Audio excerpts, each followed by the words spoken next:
Yo, welcome to All Things Covered with Patrick Peterson and Bryant McFadden, part of the CBS Sports Podcast Network. Man, the name says it all. If you're rocking with us, make sure you leave a 5-star rating on Apple Podcasts. Or if you're watching us on YouTube, make sure you hit that subscribe button so you can get alert of all our great content right away. While you're at it, hit us with a like and a nice positive comment. Let's get to the show. You guys know what time it is. First quarter, kick off. Let's go. It's time for the SKOL check-in. SKOL check-in. Yes, sir. It was a bye week for the Minnesota Vikings. Of course, the last game was against Carolina. In Carolina, they were able to go into the bye week with a huge win, a much-needed win when you look at what's going on in their division, the black and blue division. NFC North is getting a bit sticky. Of course, the Green Bay Packers are currently number one. Right now, we've seen what happened with Detroit, what's going on with the Detroit Lions and Chicago. I mean, Minnesota, you can control your own destiny. You're in a pretty good position based on, some of the things we've seen so far in the first half of the season. But let's tap in with our guy, Pat Peterson. Bye week for Pat P. Of course, it wasn't a normal bye week for Pat P. He was moving around, traveling, enjoying his bye week. But of course, he had to get some rehab going as well, trying to get back on the football field as soon as possible. But Pat, take us into the whole process with you with this bye week, a bit of an abnormal bye week for you because you've always been healthy, but this bye week is a little different. Tell us, how did you get through that process? For the most part, just get some rest. That's what I was recommended to do over this past week. Just get some rest, prop up the leg as much as possible, stay off as much as possible, to kind of let that first stage, take its course by, letting all the bleeding to get done, all the swelling to come down. So today working on a little bit of range of motion and stuff like that during rehab. So, it's feeling better, obviously not where it needs to be, but I definitely feel the steady progress that's coming along throughout, since the injury occurred.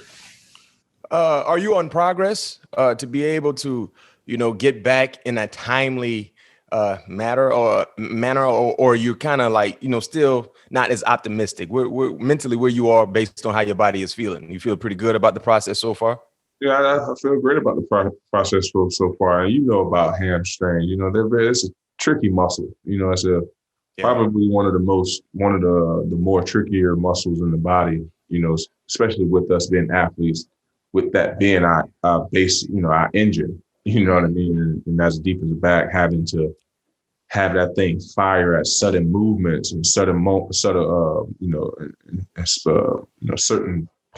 the game, you never know what could happen. You know what I mean? So for the most part, mentally, it's just going to come down to trusting it again, being able to put it to work in high gear and knowing that it's going to be able to hold up and sustain any high gear that I'm able to get into on a football field. But, for the most part, everything's going, the way it should be. Just going to continue to take it day by day. I'm on the short-term IR, so hopefully everything continues to go on the up and up. And I'll be back, as I was as on target, which will be, the Green Bay game. And, outside of the rehab that you got done during your bye week, tell us a little bit, actually outside of football, what did you do in your bye week? What did you eat? What did you see? What did you drink? What did you do? Take us into Pat Peterson, future Hall of Famer bye week, Minnesota Vikings. What did you do? Man, I saw some sea turtles with my girls. Saw some nurse sharks. Had an opportunity to get our feet a little sandy. Mm-hmm. I told you to lay in that beach water too. Yeah, that beach water was good, man. Got an opportunity to get in that beach water a little bit with my little ones. Got an opportunity to get out, and it worked out perfect because my kids were on fall break, so they didn't have to miss time in school and stuff like that. So it was a good getaway mid-season break for the Peterson'S for sure. Yeah, what did you eat? Yeah, I know you was out there. Man, I ate some good conch. Yes, sir.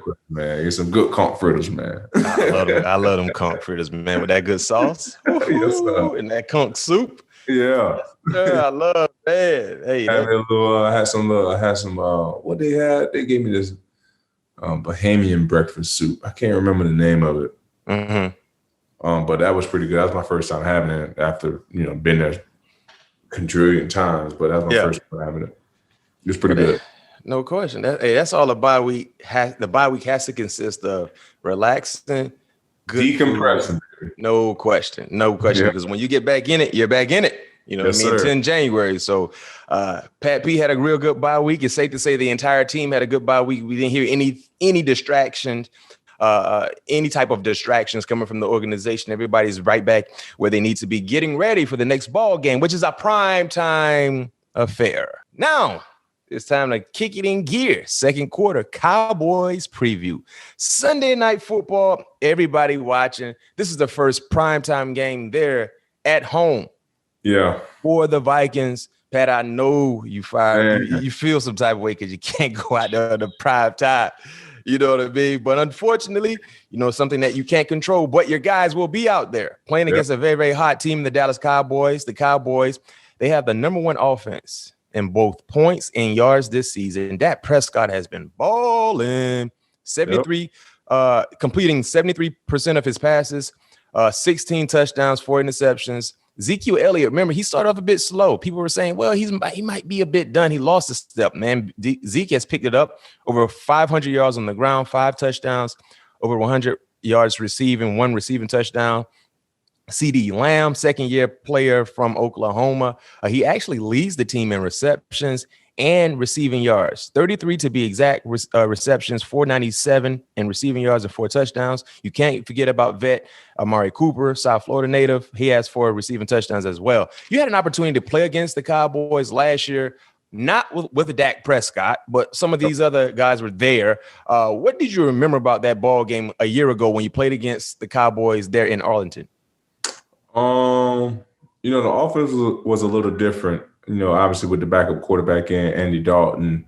I think Zeke was just coming off of injury, if I'm not mistaken, when we played him. So the running game really wasn't there. So we kind of made them one-dimensional. You can kind of tell that the life was still kind of sucked out of them at the time when we played them because, Dak went down.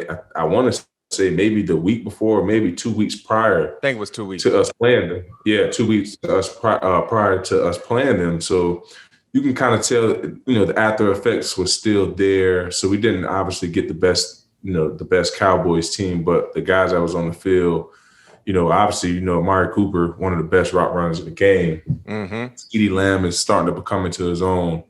And that's what, having your starting quarterback there can do. You know what I mean? It just opens up so many more windows and doors for your playmakers to be playmakers. And, we all knew, coming into the league what CeeDee Lamb was able to do. And now showcasing that talent, what he was able to do on a college level. So, now that they got the head honcho back up under the center, putting the ball where it needs to be. And like you said, Dak is playing lights out right now. What is he doing that has been so good?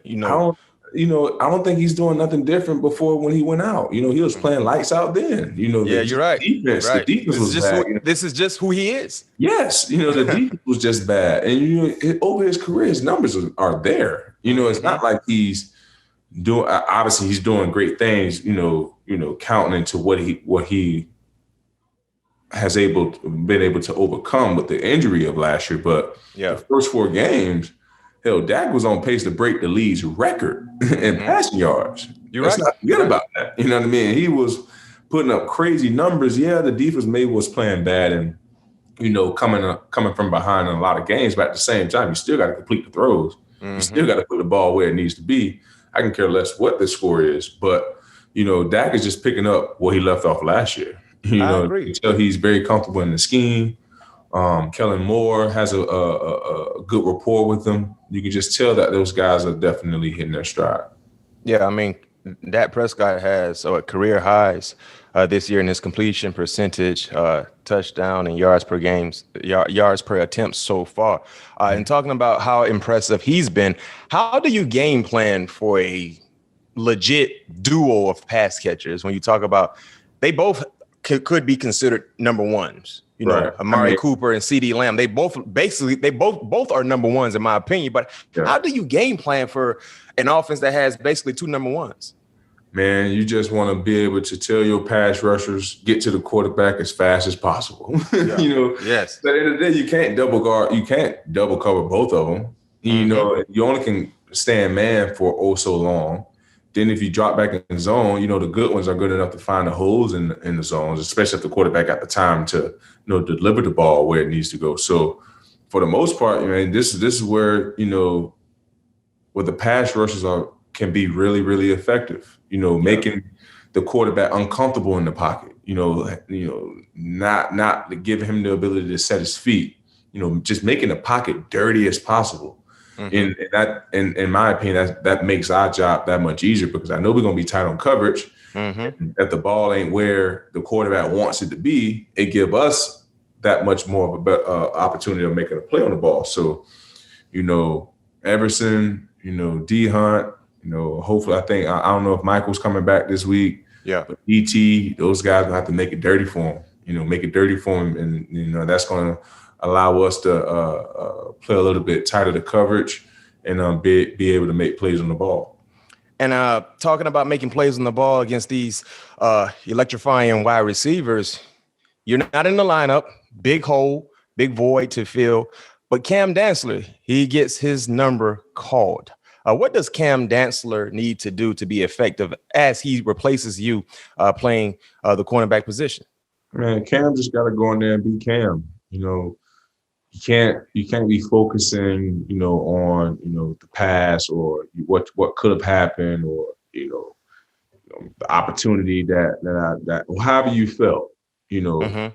Now it's time to go prove your worth, prove why you belong here. Show, put forth what you've been working hard on, what you've been in the basement working on. Because now it's time for it to come to light. You know what I mean? Like I talked about, you never know when your opportunity is going to be called. And Lord knows it happened to be me to get hurt. No question. And now you've been saying that. Yeah, I've been saying it. You've been saying it's a long season. Make sure you're ready when your time comes. So now when your time comes and you're ready, therefore, now you can go out there and blossom. No question. And that's the good thing about handling yourself as a professional. Mm-hmm. And, people won't look at you a certain type of way if you were acting unprofessionally. And then when your number is called, you're not ready.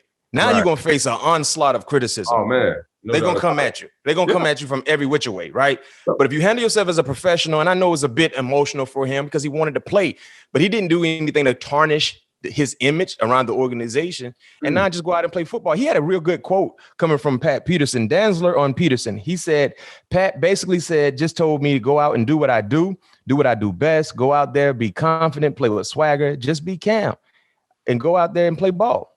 That's exactly what I just said. Yeah, he's straightforward. He said he's like a grandfather to me, basically, when it comes to the knowledge and the insight, you've been able to help him with. Yeah, you got to get on about that too. He always messing around with me about that. Yeah. But I love that, being able to be an extra coach because the great teams are self-coached. Yeah. The great teams are self-coached. I mean, when you have a group of guys where you don't have to be on them, they got guys that handle that. That's what you want to have to be able to go where you want to go.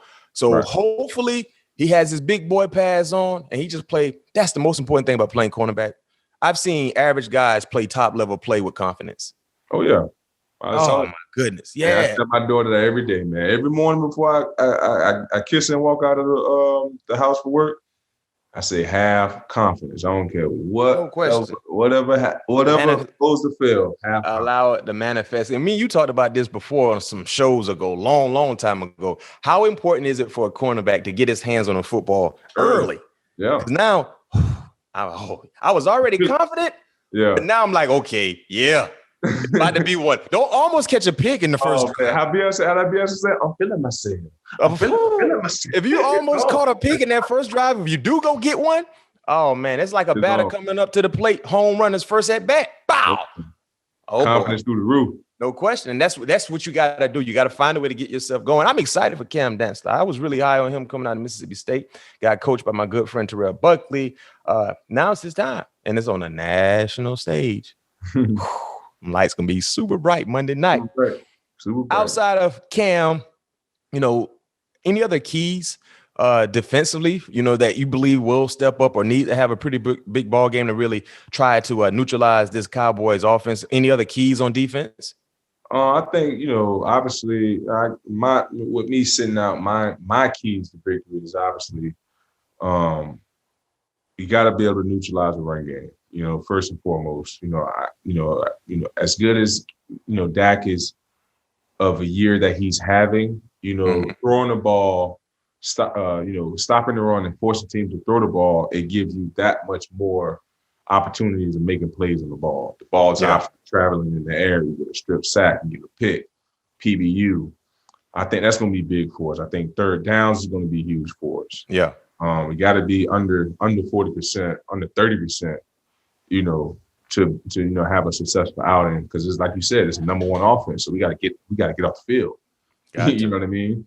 And the last key, I think, for us will be, I got 4, obviously get some turnovers. You need to turn the ball over, get the ball to offense, and shorten the field and take possessions away from them. And also defend, got to protect the paint. I think we protect the paint, force them, settle them to kick field goals, or hell, not even get down there at all, will be great. But, not giving up 6 will be even better for us. So, yeah. Third downs, stopping the run, red zone, and neutralizing the run game. You know what I call it? I call it elbow defense. Yeah. Elbow, it bends, but it don't break. If you play elbow defense and just don't break, especially in the red zone, you're going to be okay. Elbow defense, guys. That's it. I ain't telling you to go out there and play 85 Bears type defense. I mean, if you want to do that, I ain't going to complain, but give me elbow defense. Yeah. In between the 20s, they're going to generate yards. They're going to do that. They're that type of offense. But when you get in that red area, it's locked down. Yes, sir. They will question. When you make teams settle for field goals, you got them. Yep. You got them. That's the most important area on the football field, the red zone, on both sides of the ball, actually, both sides of the ball. Good knowledge there, but transitioning to the Cowboys. They got playmakers on the offensive side, but they got a hot time playmaker on the defensive side as well. Trevon Diggs. Woo, hoo, hoo. Yeah, a hell of a year, boy. Now listen here. He SEC guy. He went to Alabama. I don't know how y'all LSU guys feel about Bama guys when y'all play against them in the league. I really don't know. I don't know if it's like a little, you know what I'm saying? But you got an LSU guy on your offense as well. And Justin Jefferson. What they call him, Jettas? Jets. He got a nice. Matter of fact, I saw Justin and Jordan courtside at the Laker game. You saw them boys, Pat P? Yeah, that was in LA. Yeah, they were courtside Laker game. Boy got his shades on. He had about 7 chains on. I don't know how many. His neck had to have been hurting. Boy had so much jewelry on. But them boys were courtside ready. Hollywood. They were right there by Braun, Frank. Yeah, they were right there by the Laker bench. Yeah, them boys ready. You caught that. He had about 7 necklaces on. I know his neck got to be hurt. But yeah, you got Justin Jefferson, Adam Thielen, Trevon Diggs. Man, this man got 7 picks, 2 pick sixes, 11 pass deflections. According to PFF, your favorite site, he has allowed 22 receptions for over 400 yards. But they also had him rated the top, he was in the 20s at cornerback. They didn't even have him top 10 PFF. But how do you prepare for a playmaker like Trevon Diggs? And you know about this because, teams used to prepare for you, game plan for you. Do you think that your offense will game plan, or we just going to go out and play football?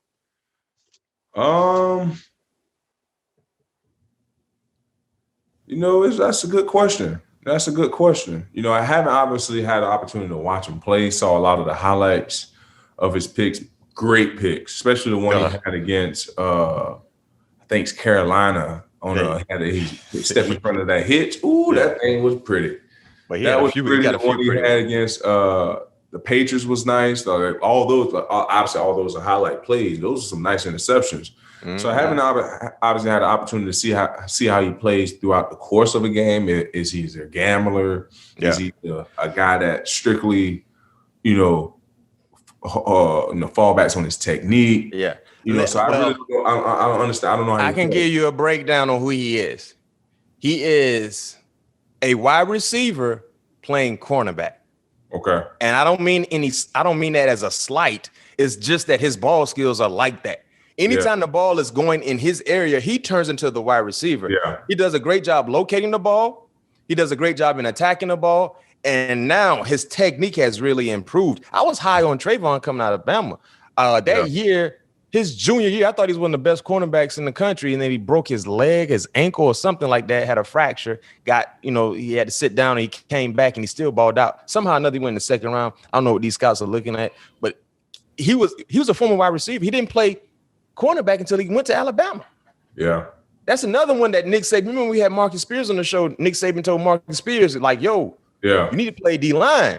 Yeah. I guess when Trevon went to Bama, Saban was like, you need to get in the secondary. You remember we had Brandon Jacobs on the show last year. Remember, he said Nick Saban wanted him to play DN. Yeah. So the great ones have an eye. They see things we don't necessarily see at that time. But great decision by Trevon Diggs. But yeah, Pat P, his ball skills. And when you watch him play off technique, if he gets a 3-step read or a 4-step read on that quarterback, that wide receiver better run on a precise route. Because if he don't, he gone. And what happened was in the New England Patriot ball game, the last game they played, because they were on a bye week as well, he got a pick six. Thing was on a dig route, scored. The next time they hit him with a corner and go. Out and up. He bit on that out, and you know how it is, Pat. When you catch one, now you jumping. Yeah. You jumping.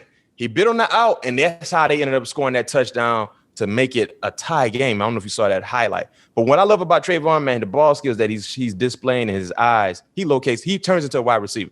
Yeah, that he does. He definitely has some unbelievable ball skills. I have to agree with that for sure. His confidence is oh yeah.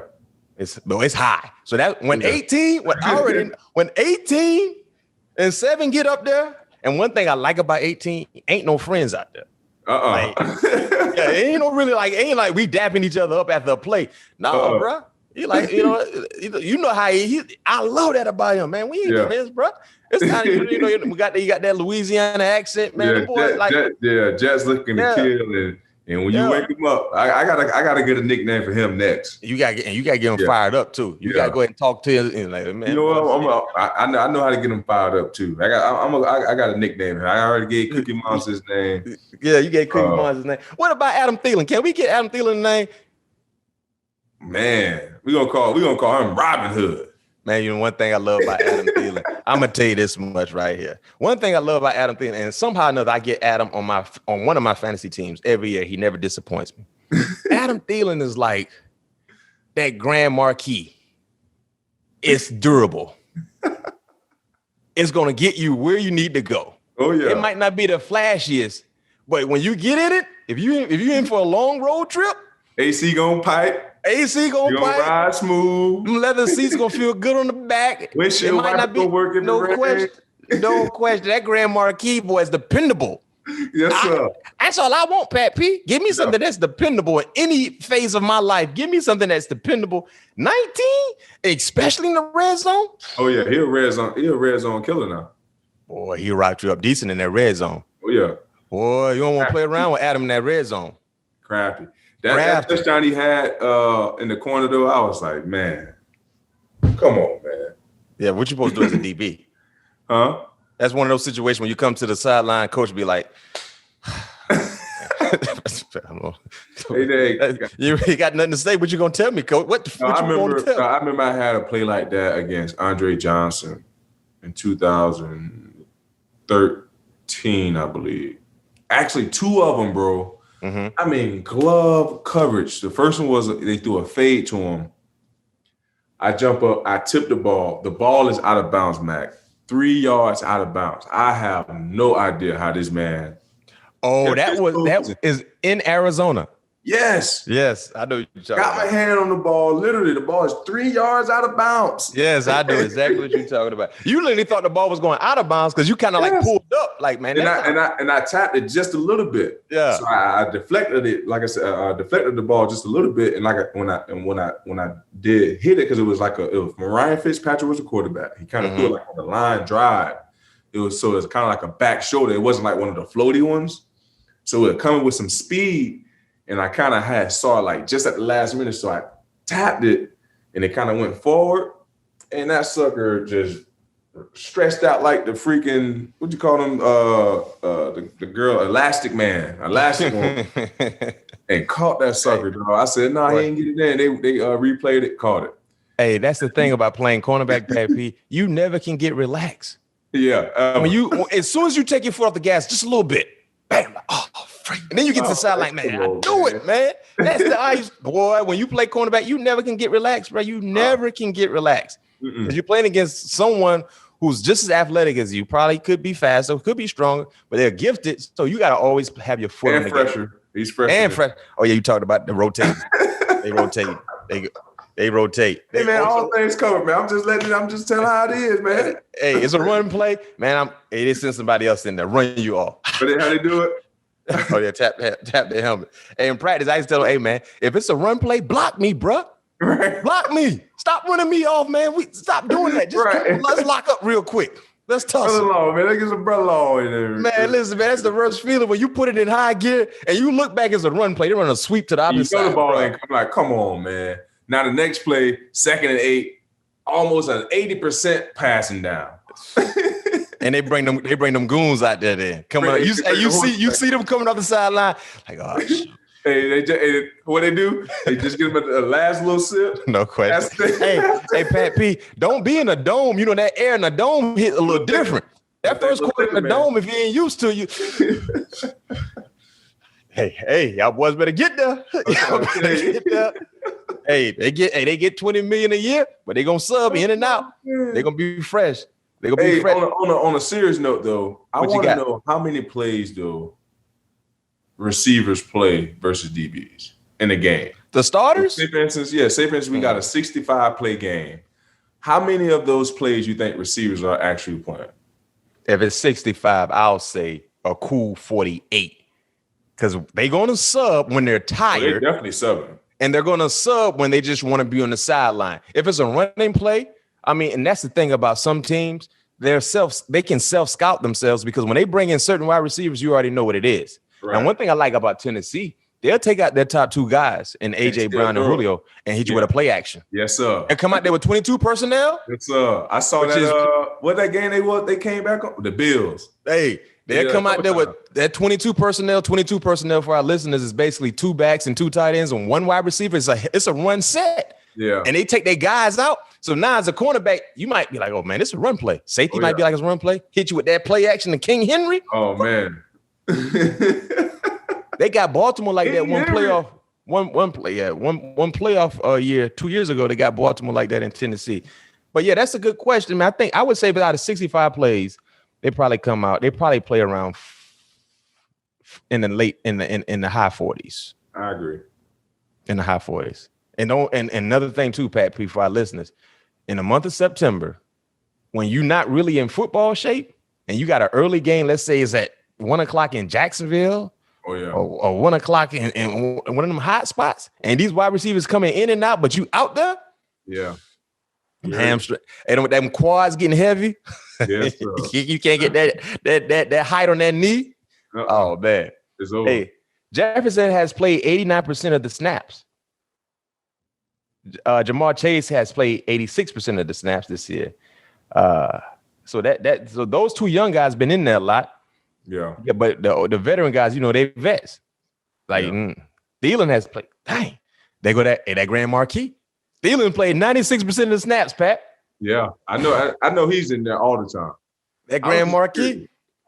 Hey, Thielen. I'm trying to tell you, I get Thielen on one of my fantasy teams every year. Captain Kirk gonna get him that ball in the red zone.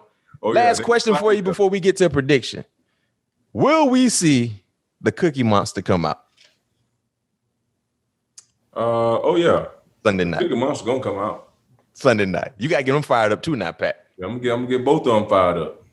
Well, I'm gonna get all 3 of them fired up. I'm gonna get Cam fired up. I'm gonna get Jets fired up. And Cookie Monsters, I'm gonna have them some Chips Ahoy. Ready to munch. On the sideline, would it be dope? Every time you score a touchdown, they eat a cookie.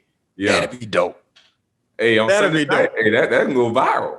That will go viral. Tell Dalvin, Stay tuned. anytime he score a touchdown, come to the sideline, just bite a piece of cookie. Stay tuned. Get it going.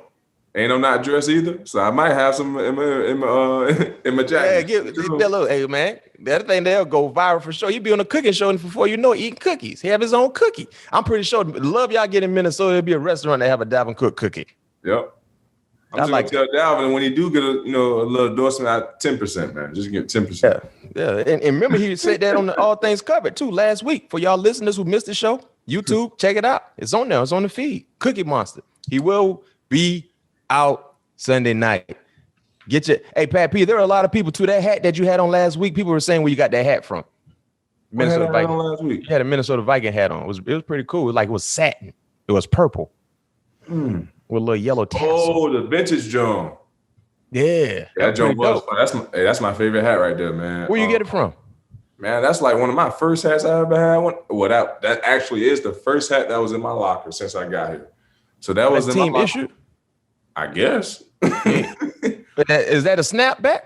And it's a snapback, Matt. Oh, that's dope. Man, that thing's so fire, yo. Go ahead and send me one. I got you. I got some purple ones. I think I can go with that too. I can rock that heavy. I can rock that heavy. Yeah, fans like, man, where did he get that hat from? Viking fans, they're trying to figure out where to get at. Well, that's team issue. I don't know if y'all can get it, but you can try. I got my prediction. Hey, Eric, how close was my prediction, Carolina? I think it was pretty dang close. That game went in overtime. Eric, our producer, he's a stat guy, analytics and all that. My prediction for this game, Sunday Night Football, the Cowboys are giving 2.5 points. That's the spread right now. I don't think we're going to see any line movement.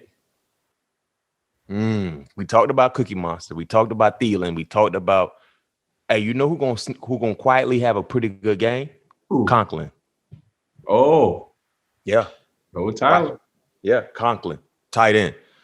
Mm-hmm. Check me out. So my prediction for this ball game, 26-23. Minnesota Vikings. 4-3. 26-23. Eric, make sure you jot that down because I think my Carolina prediction is pretty close. 26-23 Minnesota Vikings. SKOL Nation, let's stand up. Y'all make sure y'all get there early. Make sure when y'all walk into the stadium, y'all is drunk and disrespectful. That's it. That's all you need. It's a night game, so you got enough time to get as intoxicated as possible, but in a professional way. But you want to be loud and you want to be rowdy. Bring the noise, baby. No question. Bring the noise. Now it's time to tap in around the league. A lot has been happening this past week leading into the ball games this past Sunday. Taunting rules. Now, last week, the Cowboys played against the Patriots. The game-winning touchdown was caught by CeeDee Lamb. He ended up taunting Mills. He was fined over $10,000 for waving at the Patriots. Jalen Mills, $10,300 for waving at him during a walk-off touchdown to score in Week 6. Mills was not fined for shoving Lamb. I'm okay with that. But get this, Pat Pete. The NFL, they're trying to, take out the taunting and certain celebrations.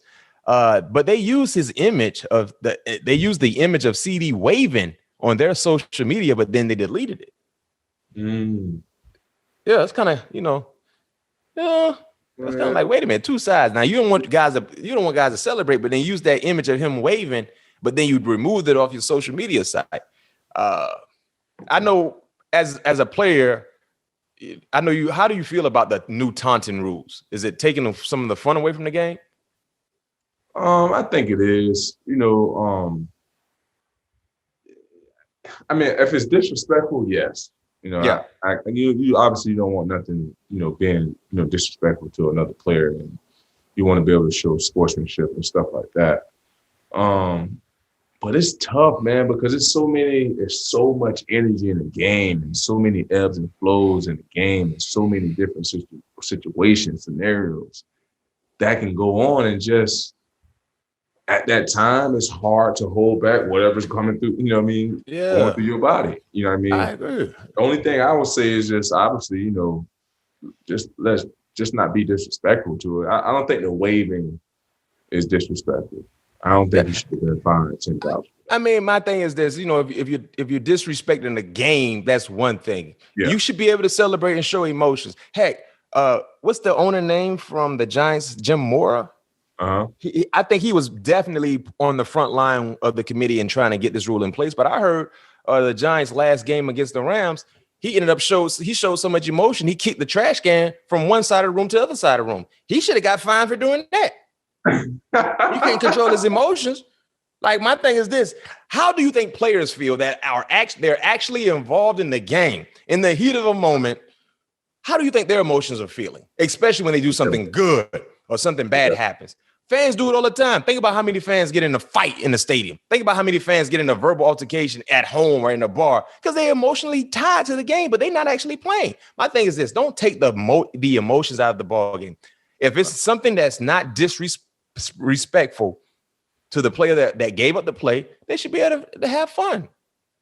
You allow dancing in the end zone. Yeah. That could be a form of taunting.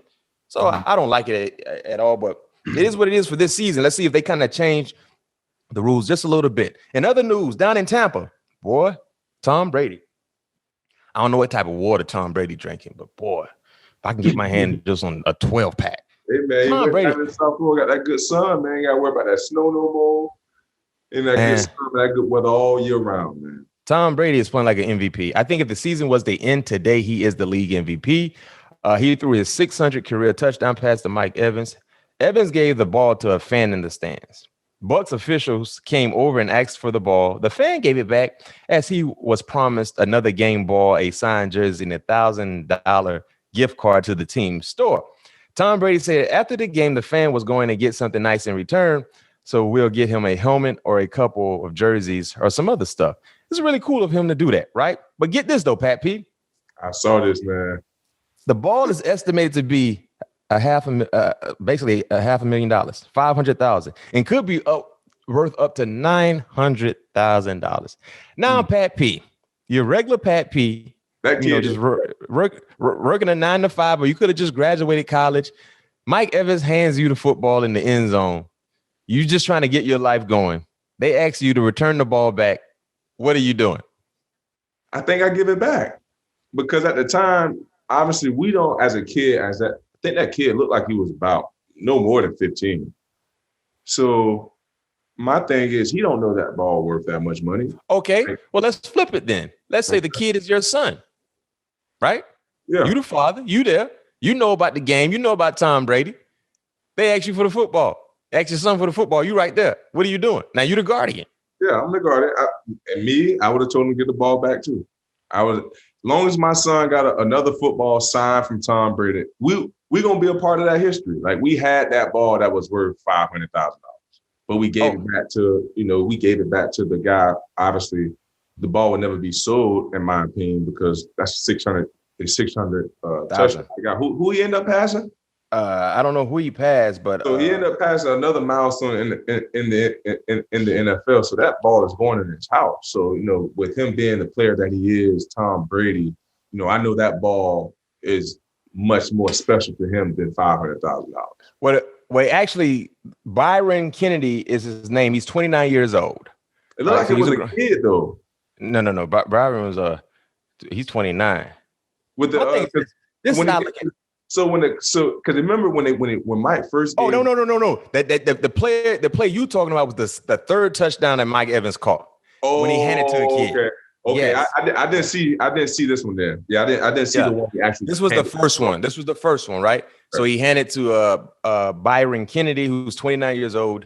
Eventually, he gave the ball back. My thing is this. This is how I look at it. I think that's a great gesture by Kennedy. I think he should get season tickets for the remaining part of this season and next year. He should get season tickets. 2 tickets. He can take someone.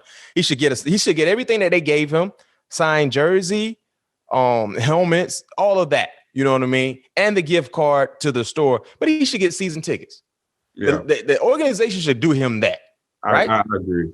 Because he didn't have to give them back the football. He dang sure didn't. I don't think he knew that. Well, he could have, because they probably said it on the intercom that it was a 600 touchdown. So Eric said they gave him tickets for this year and next year. So he had season tickets for this year, next year. That's what we got, Eric. Yeah. So okay, he got season tickets. So I like that. That's good. Yeah. But shout out to Tom Brady. The ball might be worth $1 million. But that ball ain't going nowhere. Tom Brady. No. That ball ain't. Nah. Now it's time for All Things Covered Award. We're dishing out 2 awards weekly for those that live up to our podcast show and name and have all things covered. This week, defensively, let's give it to the Tampa Bay Buccaneers defense. Allowed just 3 points to the Chicago Bears. They picked off Justin Fields 3 times. Delaney, Whitehead, and Desir had picks. They had 4 sacks. JPP had 2. Barrett, Winfield Jr. had 1 each. The Bears were 2 of 11 on third down. And I had the Tampa Bay Buccaneers defense in one of my fantasy teams. They gave me like 20 points. Big time day for the Buccaneers. Shout out to Tampa anyway, because we've had quite a few Buccaneers on the show. Larry Foote, Levante David, and Devin White. So these guys balled out. Offensively, Jamar Chase. The bank was open on Sunday. Sunday against the Baltimore Ravens. 8 receptions, 201, and a touchdown. Jamar Chase and Marlon Humphrey was following him the majority of that ball game. And Marlon even came back. You know, he got to get back in the lab. It wasn't his best day. But Jamar Chase reminds me a lot of Jimmy Smith. Strong runner with the football, strong hands, runs real good routes, fast. Yes. And he's just a football player. And right now, Jamar Chase, most receiving yards in his first 7 career games in NFL history. He's number 1. He just surpassed friend of the show, Anquan Bolden, who we had weeks ago. Quan had 621 yards in 2003. Jamar has 754 yards currently. Other guys on that list, another friend of the show, Odell Beckham Jr. in 2014, he had 609. Byron Williams in 83 and 84, 585. Marcus Colston, 2006 for the Saints, had 577. Chase is on pace for 1,831 receiving yards this season. That would be the 5th most by a player in any single season in NFL history. And the crazy part about that, last year, we were raving about another rookie and Justin Jefferson. These 2 guys are teammates. Of course, everybody know that, but just think about that. Yeah. These 2 guys are teammates. In college too. And Joe Burrow had the luxury of throwing to these guys, and now he's throwing to one of them in Cincinnati, Joe Burrow. So those are our 2 award getters, the Buccaneers defense and offensively Jamar Chase. Now, it's time for 7 questions. 7 questions are where we get a chance to interact with you, the listeners and the viewers. If you want your question to be answered in the near future, leave a question attached to a 5-star review on Apple Podcasts, and we may get to it on the show. This is from official.daniel.16. Ooh, Pat P. What is your favorite interception of your career? Damn,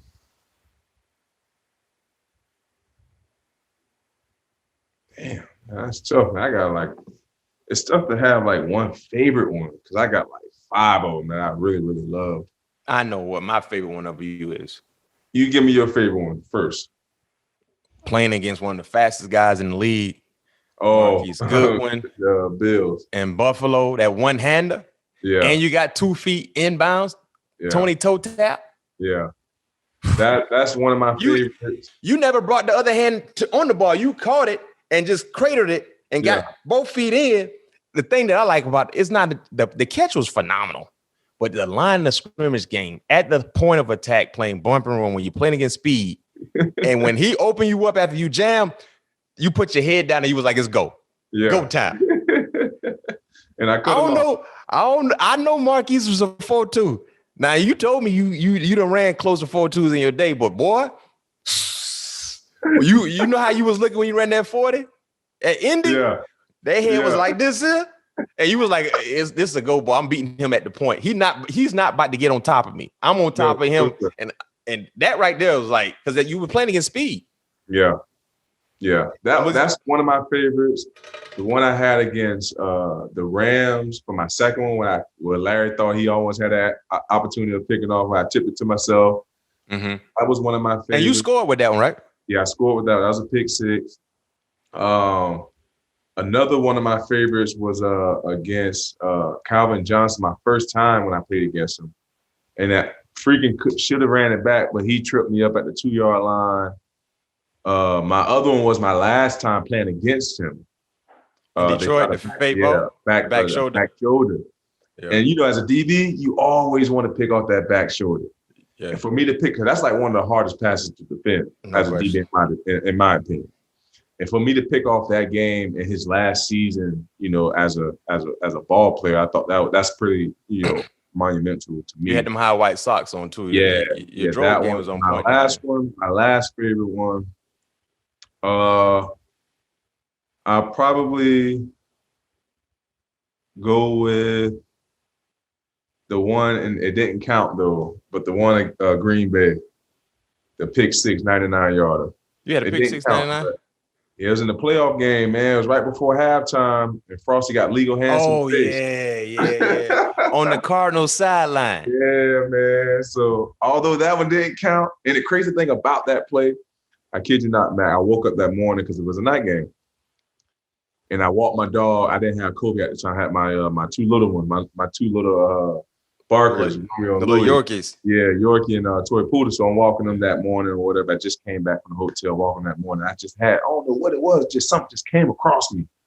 I'm running down the sideline, but I'm seeing this in my head as I'm walking my dogs. I'm like, oh, tonight gonna be a good game. You know, I go back home, put the boys up, fed them their breakfast, this, that, I laid down. Actually, I got in my chamber, rocking to my music, and I be damn. It happened 6 hours later. Right before halftime. Right before halftime. Yeah, and it was hands to the face. Oh. Yeah. But I'm sorry I gave you 5. You know, I got. That's cool. I'm pretty sure he enjoyed it. Yeah, it was tough to pick just one. Shout out to official.daniel.16 for that question. Like I said, make sure you leave your question attached to a 5-star review. We'll try to get to it on the show. Now it's time for shout outs. We want to remind everyone that you can find us on Instagram at All Things Covered Pod. Each week we give clues for our next guest, and the first person to guess correctly gets a follow and a shout out on the pod. Shout out to @_lamp X_ for correctly guessing Dalvin Cook. Again, follow us at All Things Covered Pod for the very, very, very, very best content from the show. That's it for this episode. Thanks to everyone for listening and watching. We'll be back again Thursday, where you can expect all things to be covered. Peace.